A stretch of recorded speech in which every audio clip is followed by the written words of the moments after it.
Ohio, 1952. Klaus. Yesterday you came home from school crying. Other children asked why your father has a German accent, why our family name is Werner, not something American.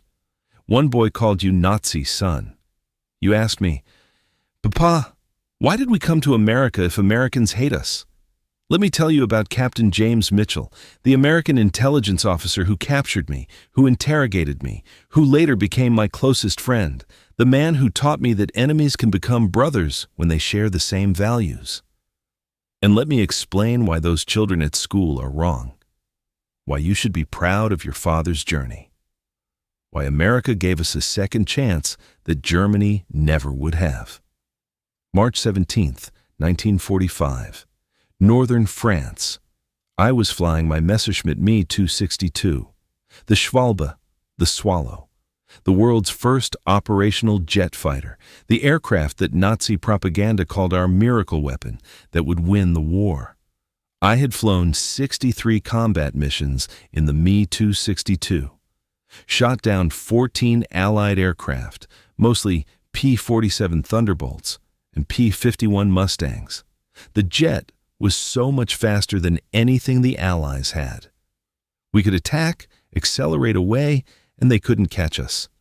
But that day, everything went wrong. I was attacking an American bomber formation, B-17S, returning from a raid on Munich. I came in fast at 850 kilometers per hour, lined up on a straggler, fired my 30mm cannons, and then my left engine exploded, not from enemy fire, mechanical failure. The Jumo 004 engines were powerful, but unreliable. We joked that they lasted longer in propaganda films than in actual combat. The aircraft shook violently. Fire spread. I had seconds to decide, try to land or eject. I ejected. The parachute opened. I was descending over French countryside, and I was terrified, not of the landing, of what came after. Klaus, you must understand, Nazi propaganda had told us very specific things about what Americans did to captured pilots. They told us, Americans are barbaric. They don't follow rules of war. If they capture you, especially if you fly jets, they will torture you for technical information. Then they will execute you to prevent you from flying again. We believed this completely, because we had been told it by our officers, by our government, by our Führer. So as I descended in that parachute, watching American soldiers running toward my landing point, I was certain I had minutes to live. I thought, at least it will be quick. Better than burning in the aircraft. I hit the ground hard, rolled, stood up, hands already raised in surrender. 6 American soldiers surrounded me, rifles pointed. One was shouting orders I didn't understand. My English was very limited then. I closed my eyes, waited for the shot. It didn't come. Instead, one soldier, older with sergeant stripes, lowered his rifle, walked toward me, searched me for weapons, found none, then said in broken German, "Du bist gefangen, Kriegsgefangener, sicher." You are captured, prisoner of war, safe. I didn't believe him. They took me to a field headquarters, an old French farmhouse, put me in a room with a guard outside. I sat there for 2 hours waiting for the interrogation, the torture, the execution. A captain came in, American Army Air Forces uniform, spoke fluent German. "I am Captain James Mitchell, intelligence officer. I'm going to ask you some questions about your aircraft. You are required by Geneva Convention to provide name, rank, and serial number. Anything else is voluntary. You will not be harmed regardless of whether you cooperate." I stared at him. This had to be the trick, the way they made you feel safe before the brutality started. He asked, "What aircraft were you flying?" I said nothing. Name, rank, serial number only. I asked because we found the wreckage. Messerschmitt Me 262. Jet engines? We've seen these before but never captured a pilot alive. You're the first jet pilot we've taken prisoner. He paused, looked at me carefully. You're afraid we're going to execute you, aren't you? I still said nothing. But my face must have shown the truth. Captain Mitchell sat down across from me, spoke quietly. Your propaganda lied to you. We don't execute prisoners. We don't torture. We follow Geneva Convention because we believe in laws of war, even when our enemy doesn't. He slid a paper across the table. Red Cross form. Prisoner of war registration. Fill this out. It notifies your family through Red Cross that you're alive and in custody. They'll be worried. Let them know you survived. This was the moment, Klaus, when I first realized maybe the propaganda had lied. Because if Americans were going to execute me, why would they care about notifying my family? Over the next 3 weeks, I was moved to a larger POW camp in France. Hundreds of German prisoners, all ranks, all branches. The conditions were surprising. We received food, not luxurious, but adequate. Red Cross parcels, medical care for the wounded, shelter. We were treated according to international law.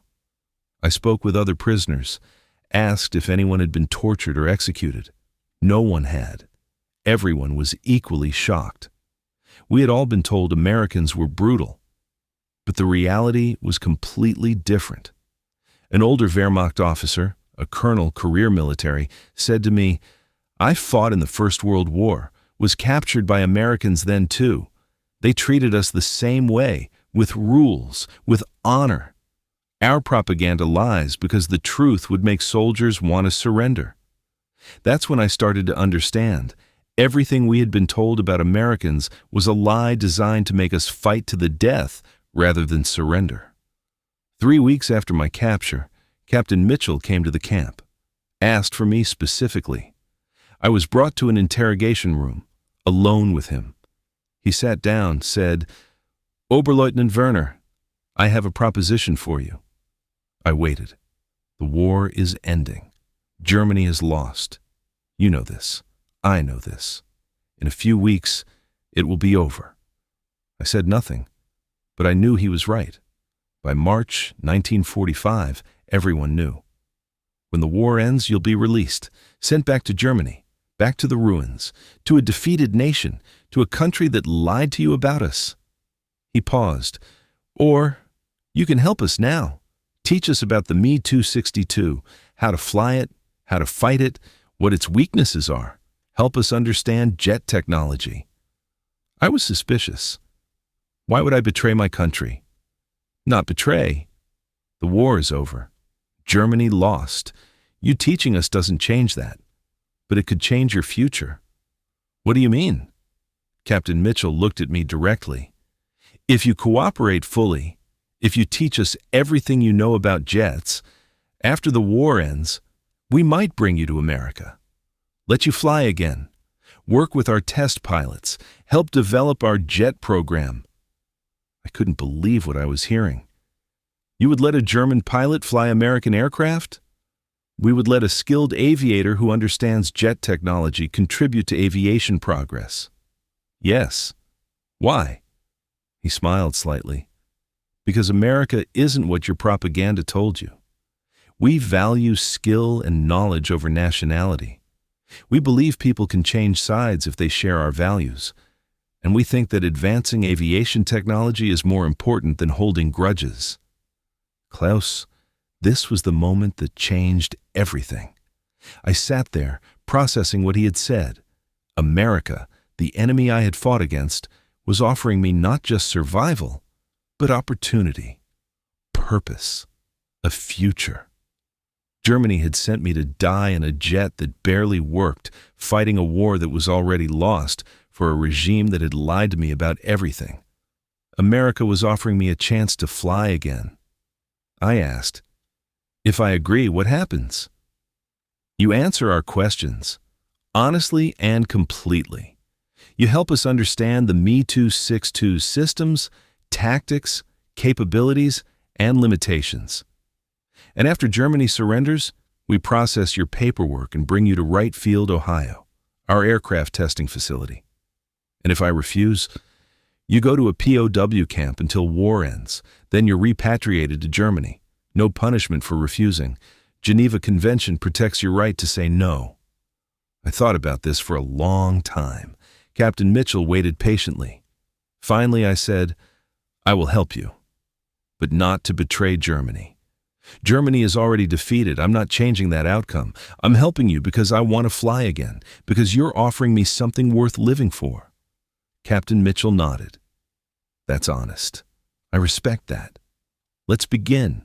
For the next 6 weeks, until Germany surrendered in May 1945, I taught Captain Mitchell everything I knew about the Me-262, the aircraft specifications, the Jumo 004 engines and their constant mechanical problems, the 30mm cannons and how their heavy recoil affected aim, the high-speed handling characteristics, the acceleration advantage and energy tactics we used, but more than that, I taught him about Germany's jet program, why we had developed jets, what other aircraft were in development, where the factories were, how the training program worked.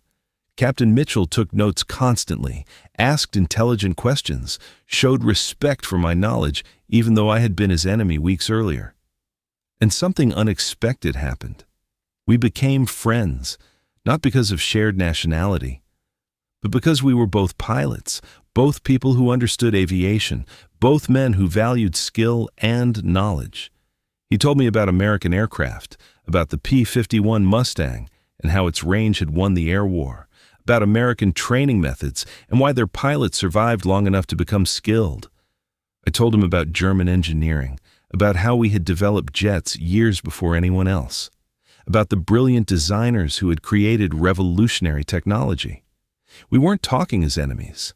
We were talking as professionals who respected each other's expertise. May 8th, 1945. Germany surrendered. The war was over. I had survived, and Captain Mitchell kept his promise. 3 weeks later, I was on a ship to America, not as a prisoner, but as a technical consultant. June 1945, I arrived at Wright Field, Ohio, the heart of American aviation research and development. And there, Klaus, I saw something that changed my understanding of everything. The Americans had captured several Me-262s, intact or mostly intact. They had shipped them to Wright Field, and they wanted me to fly them, not just explain them, actually fly them.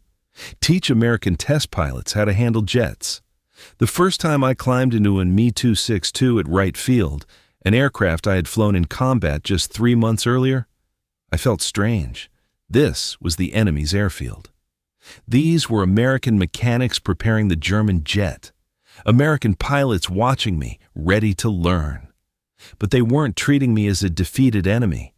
They were treating me as an experienced pilot with knowledge they needed. The test flight was successful. I demonstrated the Me-262's capabilities and limitations, explained the techniques for high-speed flight, showed them what the aircraft could and couldn't do. After landing, an American test pilot, Major Thompson, shook my hand. That was incredible flying, Werner. Thank you for teaching us. A German pilot. Being thanked by an American officer for teaching Americans how to fight against German technology. This was not the America that Nazi propaganda had described. Over the next 2 years, 1945 to 1947, I worked at Wright Field as a technical consultant. I flew captured German aircraft, Me-262s, FW-190s, even a Me-163 rocket interceptor once. I taught American pilots German tactics. I consulted on jet engine development. I helped Americans understand what Germany had achieved and where we had failed. But more importantly, I learned about America. I learned that Americans valued innovation over tradition, that they welcomed ideas from anywhere, even former enemies, that they believed in judging people by their abilities and character, not their nationality. I learned that Captain Mitchell, who had become my supervisor and my friend, genuinely believed in giving people second chances. that America was built by people who had left their old countries behind and chosen to build something new. And I learned that everything Nazi propaganda had told us about America was exactly backwards. They had said, Americans are weak because they value individual freedom over collective strength. Truth, Americans are strong because free people innovate and adapt better than controlled people. They had said, Americans are barbaric and don't follow laws of war. Truth, Americans follow Geneva Convention even when their enemies don't, because they believe laws matter. They had said, Americans are mongrels with no culture or unity. Truth, Americans are united by shared values, which is stronger than shared blood. They had said, Americans would execute jet pilots because they feared German technology. Truth, Americans recruited jet pilots because they valued expertise over grudges. Every single thing propaganda had told me was a lie designed to make me fight to the death rather than see the truth. 1947, Captain Mitchell came to me with papers. Immigration application. If approved, you can stay in America permanently. Become a citizen eventually. I looked at the forms. This was the decision point.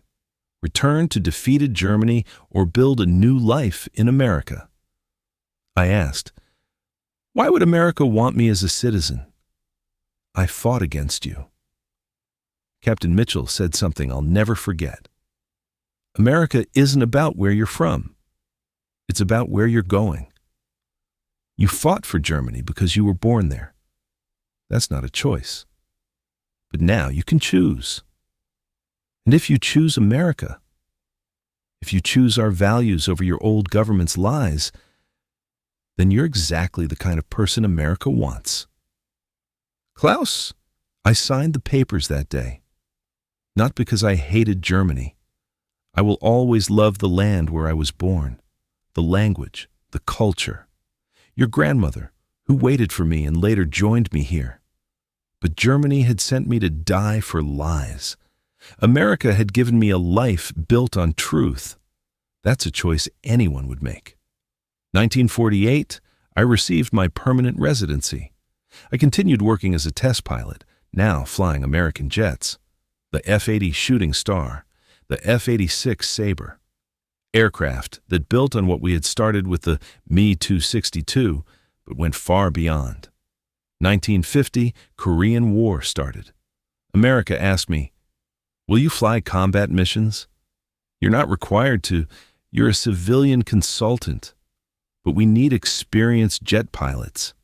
I said yes, not because I loved war, but because America had given me a second chance, and I wanted to repay that debt. I flew 57 combat missions in F-86 Sabres over Korea, fighting Soviet-built MiG-15s, jets fighting jets. The future of air warfare that Germany had started, now fully realized. And Klaus, here's the irony. Some of those MiG-15 pilots were flying aircraft designed by German engineers who had been captured by the Soviets. My former countrymen, now working for the other side. The difference? I had chosen America. They had been forced to work for the Soviets. I had been given a choice. They had been given orders. That's the difference between America and totalitarian systems. 1952, I became an American citizen. I stood in a courthouse in Dayton, Ohio, raised my right hand, and swore allegiance to the United States of America. Captain Mitchell was there. By then, he was Lieutenant Colonel Mitchell. But more importantly, he was my friend, my sponsor, the man who had kept his promise from 7 years earlier. After the ceremony, he shook my hand. Welcome home, citizen, I said. I've been home for years. Today just made it official. And it was true, Klaus. I had been home since the moment I realized America was built on truth instead of propaganda, on opportunity instead of lies, on values instead of blood. So, mein Sohn, when those children at school ask why your father has a German accent, tell them this. My father was born in Germany. He fought for Germany because that's what you do when you're born somewhere. But then Germany lied to him, told him enemies were monsters, told him he would be executed if captured. America captured him, and instead of executing him, they offered him a job. Instead of revenge, they gave him a second chance. Instead of hate, they showed him respect. So my father chose America, not because he hates Germany, but because America treats people by their character, not their birth. My father is American by choice, and that's stronger than being American by birth. And when that boy calls you Nazi son, you can tell him this. My father flew for the Luftwaffe in 1945 for 6 months because he was 22 years old and had no choice. But my father has flown for the United States Air Force for 7 years by choice because America gave him a reason to believe in what he was fighting for. My father fought Nazis in Korea, fought the totalitarianism that he once served unknowingly, fought for the freedom he once didn't understand. So no, I'm not a Nazi son. I'm an American son. An American who chose this country because he learned what America really means. Klaus, I'm telling you this story now because you're old enough to understand complexity, old enough to know that the world isn't simple, that enemies can become brothers, that propaganda lies and truth matters, that people can change when they're given the chance. I want you to understand why I chose America, not just for me, but for you. In Germany after the war, you would grow up in ruins, in a defeated nation, under occupation, surrounded by the consequences of the lies I once believed. In America, you grow up in a country that values truth, that gives people second chances, that judges you by your character and your choices, not your father's uniform or your family's accent. You asked why we came to America if Americans hate us. Klaus, Americans don't hate us. Some children at school don't understand our story yet, but Americans as a people, they welcomed us, gave us citizenship, let us contribute, treated us as equals. That's not hate. That's the opposite of hate. I want to tell you about Captain Mitchell, about the man who captured me and became my brother. We still have dinner every month, he and his wife, me, and your mother. We talk about aviation, about our children, about life. His son Tommy and you play together. You're friends. The son of a Luftwaffe pilot and the son of the American officer who captured him, playing baseball in an Ohio backyard. That's not something propaganda could have predicted. That's not something the war could have imagined. But that's America. That's what happens when you build a country on values instead of blood, on choices instead of birth, on truth instead of lies. Captain Mitchell once told me, Werner, the difference between us was never that you were evil and I was good. The difference was that you served a government that lied to you, and I served a government that told me the truth. Once you learned the truth, you made the right choice. He was right. I wasn't a bad person for serving Germany. I was a young pilot following orders like millions of others. But I became a better person when I chose America. When I chose truth over propaganda. When I chose opportunity over resentment. You will face more questions, Klaus. People will ask why your father fought for Germany. Why we speak German at home sometimes. Why your last name is Werner instead of something that sounds American. Here's what you tell them. My father fought for Germany because he was born there. He fights for America because he chose it. Birth is an accident. Choice is character. We speak German because that's our heritage. But we also speak English and salute the American flag because that's our choice. And our name is Werner because I'm proud of where I came from. But I'm more proud of where I chose to go. Last week I was teaching a class at Wright-Patterson Air Force Base, training new fighter pilots on jet tactics, all of them young Americans, most younger than I was in 1945. One of them asked, Sir, is it true you flew for the Luftwaffe? I said, yes, Me-262 jet fighter, 63 missions. And now you teach us? Yes. Does it feel strange, teaching the enemy's tactics? I thought about this carefully, then said, You're not the enemy. The Nazis were were the enemy. You're the people who defeated the Nazis. I teach you because we're on the same side now, the side of people who believe in freedom and truth." The young pilot nodded slowly. "That makes sense, sir." "And it does, Klaus. It makes perfect sense, because the real war was never Germany versus America. The real war was truth versus lies, freedom versus tyranny, the future versus the past.